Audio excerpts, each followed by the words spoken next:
오늘은 잠잠히 하나님만이란 제목으로 여러분과 은혜를 나누고자 합니다.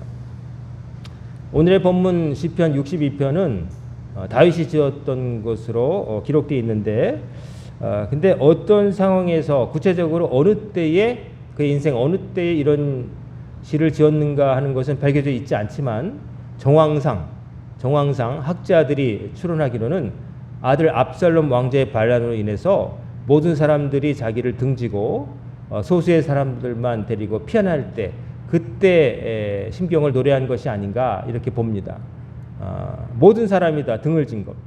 사울 때 물론 쫓겨다녔지만 그때는 권력도 없었고 그냥 사울이라고 하는 최고 권력자의 눈밖에 나서 도망다녔다고 한다면 지금 여기에서 보여지는 상황은 모든 걸 갖고 있던 게 많았는데 그런 것들을 다 잃어버리고 믿었던 사람들조차도 다 적으로 변한 상황.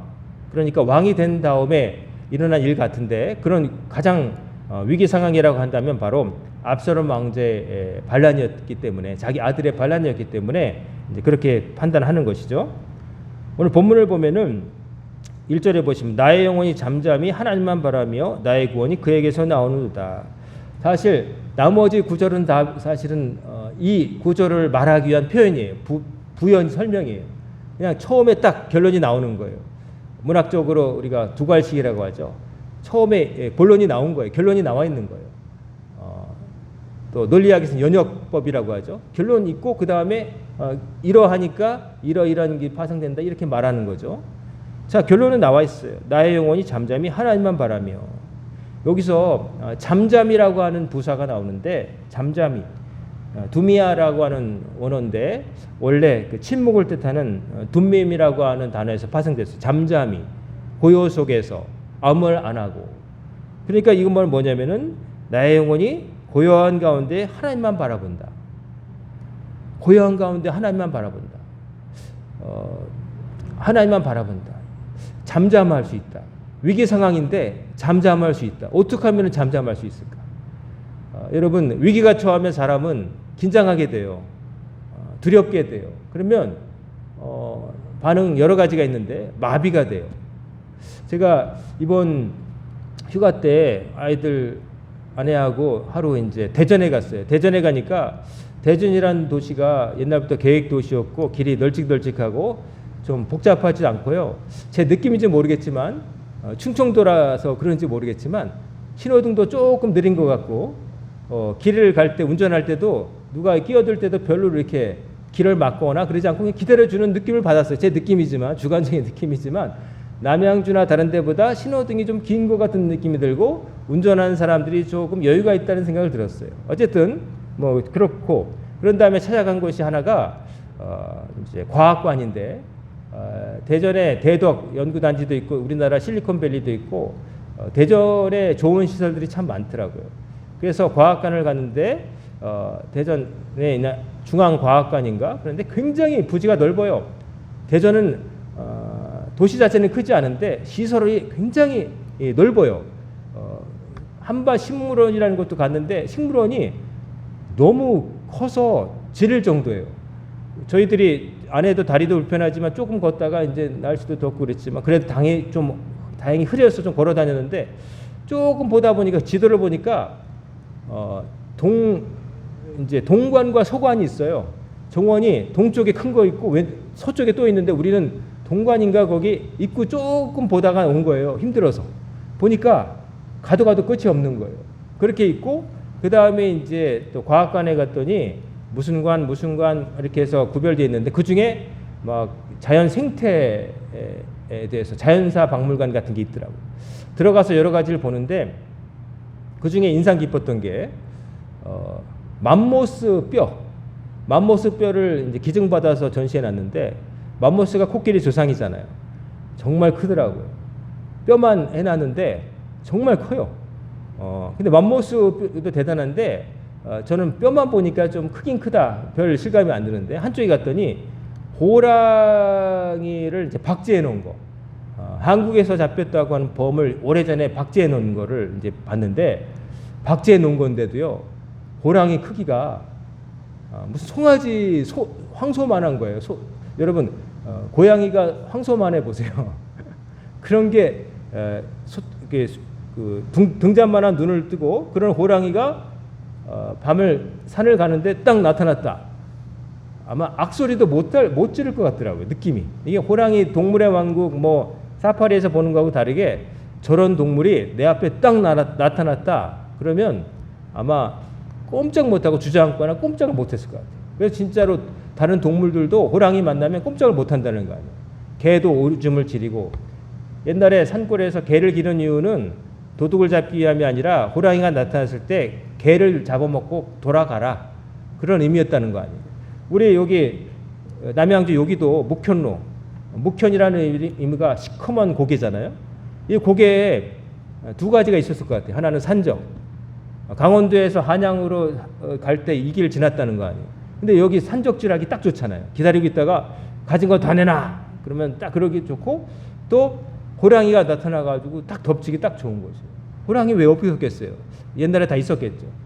호랑이가 이제 이거 보면서 야, 그 사람이 그 크고 엄청난 그 위기 앞에서는 마비가 되고요.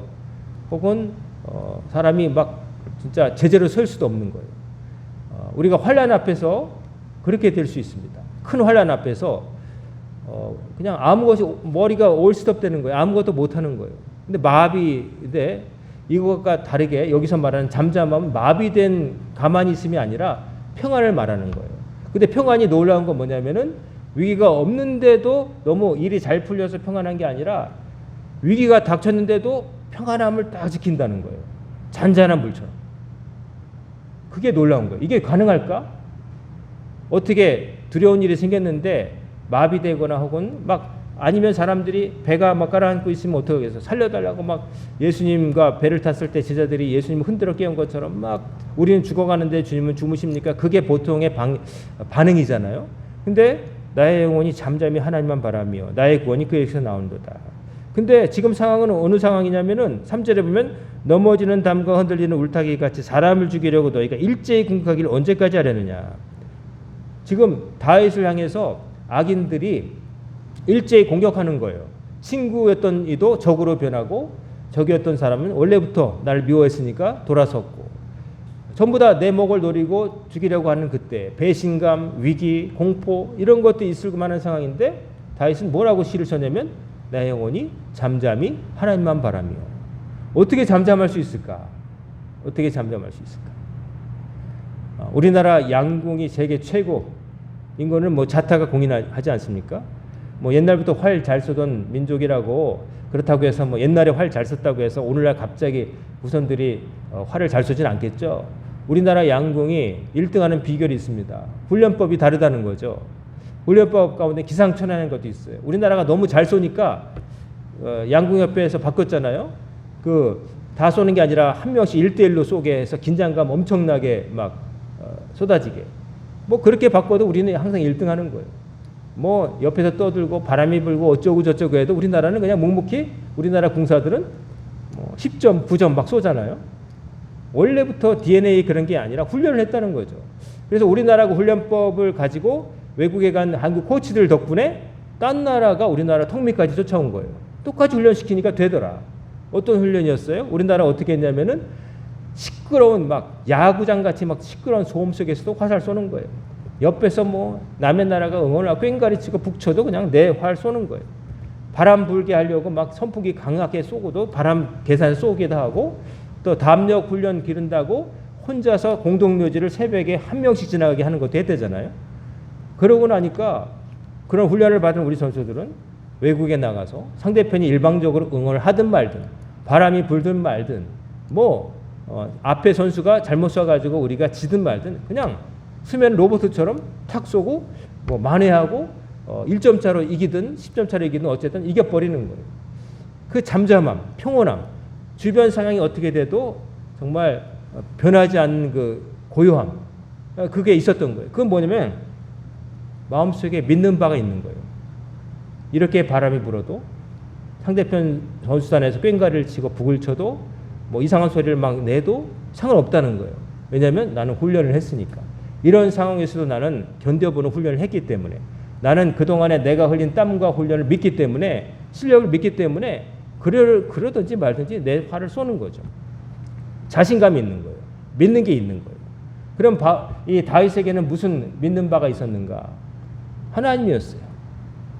사람들은 날 배신했고 다 내 적이 되었어도 하나님은 나를 안 버리신다고 하는 확실한 믿음이 있었던 거예요. 그래서 다윗도 인간이기 때문에 배신감에 충격도 받고 뭐 그러겠지만 그러나 그는 결국 자기 자신을 이렇게 동요하게 놔두지 않고 평정심을 되찾았던 거예요.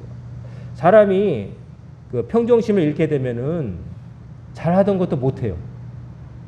사람이 긴장하게 되고 그러면은 어제 내가 눈 감고 하던 것도 잘 못하는 거예요. 어떤 선수들 경기나 뭐 이런 것들 뭐 아주 대회 같은 거 나갔을 때 평소하고 다른 상황이잖아요. 동네 탁구 대회 나가도 분위기는 달라지더라고요. 제가 작년에 탁구 우리 화도 수동 지역의 연합 초교파 목사님들 모임에 어쩌다 보니까 탁구 치는 사람으로 돼가지고 가서 이제 올해도 나가게 되는데 대회라는 걸 처음 나가봤어요. 제가 몇 부냐고 물어보는데 부수도 몰라요. 저는 그냥 취미로 쳤고 아는 분들하고 한번 쳤고 몇 부 그런 거 관심 없이 쳤으니까. 근데 가자마자 몇 부냐고 그러는 거예요. 부수 모른다고 한번 쳐보자. 그랬더니 뭐 9부 어쩌고 그러더라고요. 9부가 기본 제일 밑이래요. 남자로서. 그 다음에 이제 대회 나갈 때 되면은 8부는 돼야 된대요. 그래서 8부 선수와 붙여보아서 제가 이기고 지고니까 8부는 된다 그래서 나갔거든요. 그래서 막상 대회가 됐는데 저 오남 쪽에 있는 어떤 탁구장에 가서 이제 대회가 됐어요. 다 모르는 사람들. 저쪽에 모르는 분과 이제 대회를 나가는 거예요. 나가는데 제가 경기 뛰기 전인데 우리 팀이 하는데도 한 점 한 점인데 막 속이 막 가슴이 그냥 두근두근 하는 거예요. 한 점 차로 막 질 수도 있고 이길 수도 있으니까. 서브 하나, 뭐 득점 하나, 실점 하나 막 그런데 제가 막상 나가려고 그러니까 직전되니까 막 엄청나게 떨리는 거예요. 저 개인이 아니라 단체전이기 때문에 제가 잘하고 못함에 따라서 기여도 할 수 있지만 패가 될 수 있다는 생각에 막 그런 거예요. 그렇게 하면서 이제 대회를 나갔는데 첫 번째 게임은 망했어요. 처음 이렇게 나가 보니까 그리고 저보다 부수 높은 분하고 해가지고 이제 해가지고 망했거든요. 망해가지고 졌어요. 두 번째는 근데 어떻게 했냐면은 한 번 망하고 나니까 이게 뭐 이렇게 대단하다고 이런 생각을 하고서 이제 저하고 부수가 똑같이 나온 분이 있길래 그때는 이제 마음을 이제 가다듬고 그냥 연습한 대로만 하자. 뭐 내가 그래도 연습했는데 부수도 갔다는데 뭐 내가 이길 수도 있지 않겠어? 그러면서 쳤더니 제가 이겼어요. 이기니까 이거 할 만한데 세 번째 나갔더니 한 점 따고 졌어요. 상대편은 말도 안 되게 실력이 높은 관장급 분하고 붙었어요. 이게 이제 오더 싸움이라고 무작위로 해가지고 저는 버리는 카드였거든요. 그거는. 그래서 졌는데 어쨌든 한 번 1승을 하고 왔는데 두근두근 하면은 아무것도 안 돼요. 이거 안 되면 어떡하지? 두근두근은 안 돼. 뻔뻔해야 돼요. 어떻게 보면 저 사람은 나보다 못 쳐. 이런 생각을 해야 돼요. 잘 쳐도. 저 사람은 나 별거 아니야. 이런 생각 안 하면은 두근두근 하잖아요. 그러면 몸이 굳고요. 힘이 들어가고 하던 것도 잘 못해요. 자기 실력에 억울하게 그렇게 연습을 했는데도 100만큼 연습했는데도 70도 못하고 오는 거예요. 억울하잖아요. 나중에 땅을 치고 후회해도 소용이 없어요. 근데 마음에 굳은 마음을 가지고 앞에 있는 사람 저 사람도 두려울 거야. 내가 잘 칠 수 있어. 나 연습했잖아. 이런 마음으로 좀 뻔뻔하게 속으로 내가 제일 잘 나가 이런 생각으로 나가가지고 하면은 그래도 더 잘 되더라고요. 여러분 잠잠함 무감각이 아니라 주변 환경이 불리하더라도 믿는 구석이 있을 때 나오는 그 잠잠함. 다윗은 그게 있었던 거예요. 그게 뭐냐? 하나님이 위기 속에서 자기를 한 번도 안 버렸다고 하는 체험이 있었던 거예요. 하나님이 사울이 그렇게 나를 죽이겠다고 지금은 왕으로서 그래도 내 신하들도 있고 그런 상태이지만 아무것도 아니고 쫓겨다닐 때도 하나님 나 지켜주셨어.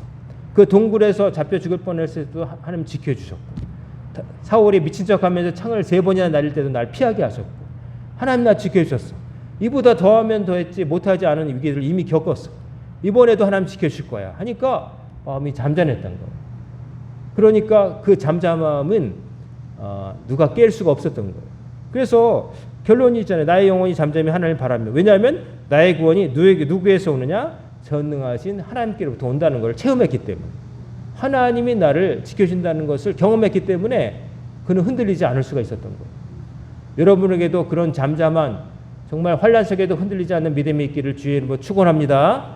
여러분 상황이 어려워도 여러분 사람이니까 처음에는 놀랍고 두렵고 불리한 것 같고 그럴 수 있어요. 그때 생각하세요. 내가 혼자 아니다.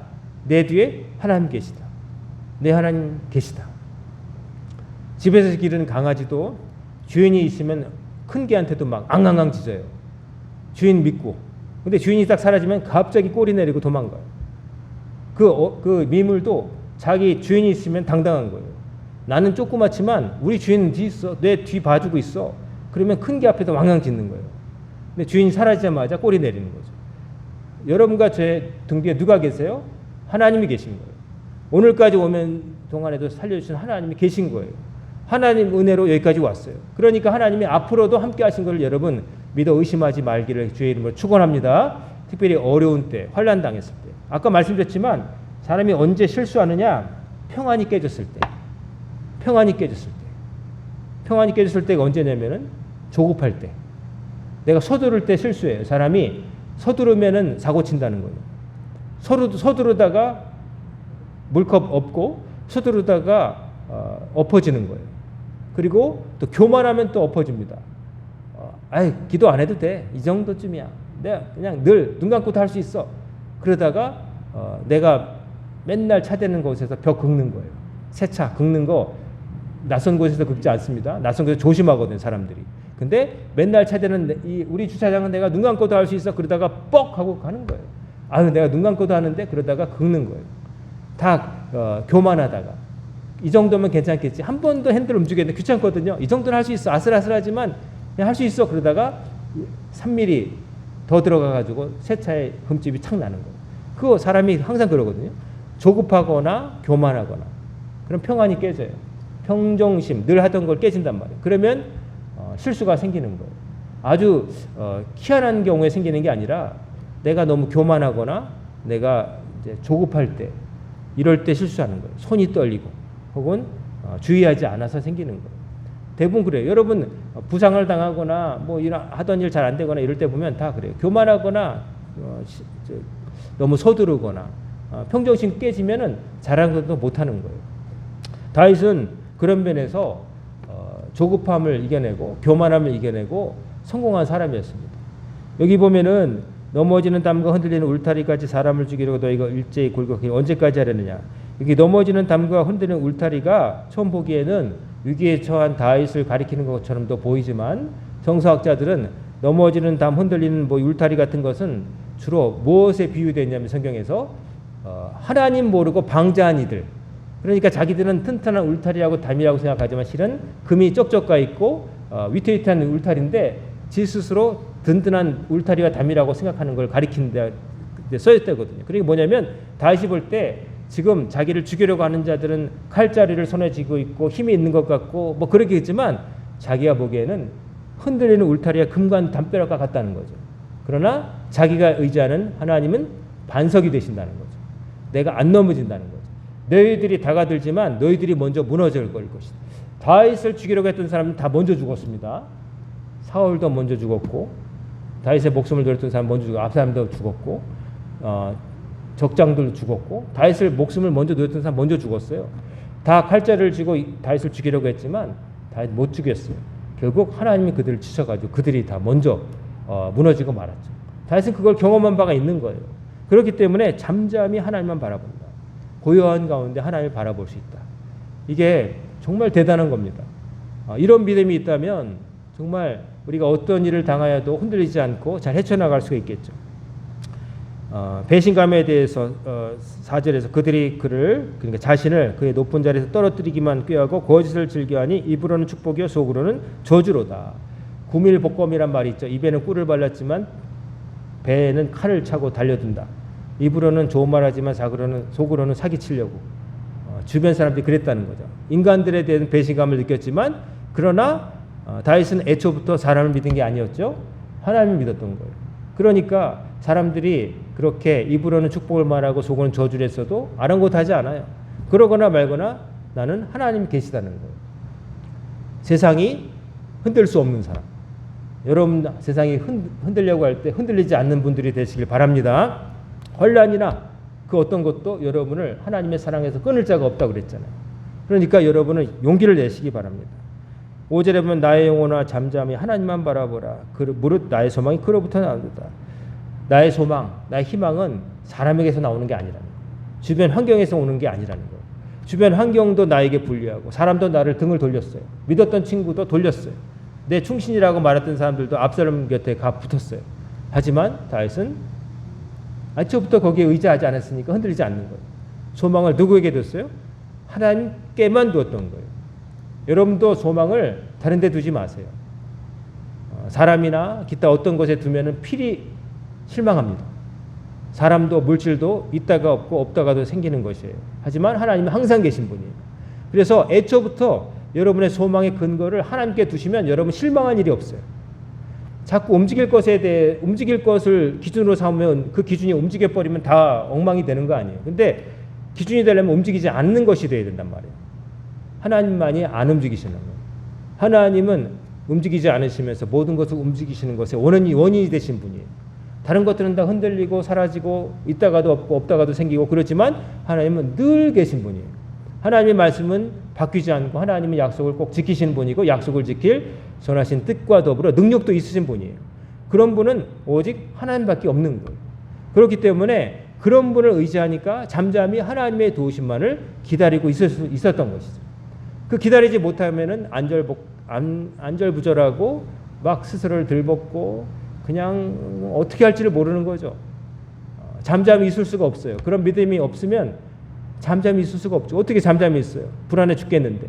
하나님을 철석같이 믿는 믿음이 없게 되면은 안달복달하고 잠도 못 자고 막 흔들리는 거예요. 그래서 내가 정말 믿음이 있나 없나를 보려고 하면 혼란 앞에서 내가 한번 한숨 탁 쉬고 잠잠할 수 있는가 그거 테스트해 보면 돼요. 어려움이 있을 때 그냥 두렵기만 하고 막 이러면 이거 나 진짜 하나님을 점적으로 의지하지 못하는 거예요. 하나님을 탁 믿는 사람은 잠깐 그럴 수 있지만 그러나 곧 돌아서 평정심을 되찾는 거예요. 하나님 손에 달려 있어. 내가 버스 안에서 뛴다고 버스가 빨리 가냐? 기사 마음이지. 그런 마음을 가지고 버스 안에 앉아 있는 마음으로 기사님 마음이야. 좀 길이 막혀도 저 기사님이 베테랑 기사시니까 어떻게든 길을 내서 내가 가고자 하는 종점에 데려다 줄 거야. 이런 마음으로 느긋할 수가 있어야 되는 거예요. 밖에 창문으로는 트래픽 잼이 보이고 막 교통 뭐 이렇게 막히고 비가 오고 그런 것 같아도 뭐 그런다고 해서 내가 창밖에 나가서 뭐 할 수 있는 건 아니잖아요. 솔직히. 그렇잖아요. 내가 갑자기 뭐 헐크처럼 차를 막 이렇게 제끼거나 슈퍼맨처럼 날아갈 수 있는 건 아니잖아요. 어차피 버스 안에 있어야 된단 말이에요. 그런 마음을 가지고 여러분 잠잠히 기다릴 수 있는 믿음을 가지시길 바라요. 기다리고 하나님을 의지하면 하나님께서 해결해 주심을 믿으시기 바랍니다. 그리고 또 어려운 어떤 상황에 처할 때 승부가 걸려있고 중요한 선택이 있을 때 여러분 아까 실수는 언제 나오느냐? 조급할 때나 교만할 때 나와요. 조급해하지 마세요. 내가 만약에 최선을 다했다면 내가 최선을 다한 그 노력을 믿으세요. 그리고 또 그렇다고 해서 내가 아무것도 안 해도 돼 하고서 교만해가지고 대충 하지는 마세요. 최선을 다하되 최선을 다할 때 하나님께서 도우심을 믿으시길 바라요. 그래서 담대하시길 바랍니다. 강하고 담대해야 돼요. 세상을 향해서 주변을 향해서 여러분 강하고 담대하셔야 돼요. 악하고 험한 세상에서 우리가 가진 건 아무것도 없어요. 하지만 아무것도 없는 것 같지만 그러나 우리가 가진 무기는 바로 하나님의 도우심이라고 하는 가장 강력한 무기가 여러분에게 있는 거예요. 그리고 여러분이 위기에 처할 때 피할 곳이 있어요. 바로 하나님의 품, 구원의 반석이시고 요새가 되시는 하나님이 여러분 등 뒤에 계심을 믿으시기 바랍니다. 여러분 어려운 일이 있을 거 아니겠어요? 다 말씀 안 하셔도 여러분 뜻대로 안 되고 그건 되기를 바라면서 간절히 기다리는 것들이 다 있는데 여러분 그거 하나하나가 어떻게 보면 그렇게 안 중요할 수도 있어요. 여러분 인생 전체를 놓고 볼 때. 그 눈앞에서는 그거 하나가 뭐 앞으로 다 뭐 그것 때문에 뭐가 다 잘 될 것 같고 그것만 있으면 내가 행복할 것 같지만 그것도 결국에는 지나가는 거예요. 잠깐 잘 되면 그때 만족감이 있겠지만 조금 지나면 또 다른 문제가 기다리고 있을 거고 그게 안 된다고 해서 내가 좀 후퇴한 것 같지만 그것 때문에 내가 인생 완전히 망치는 것도 아니에요.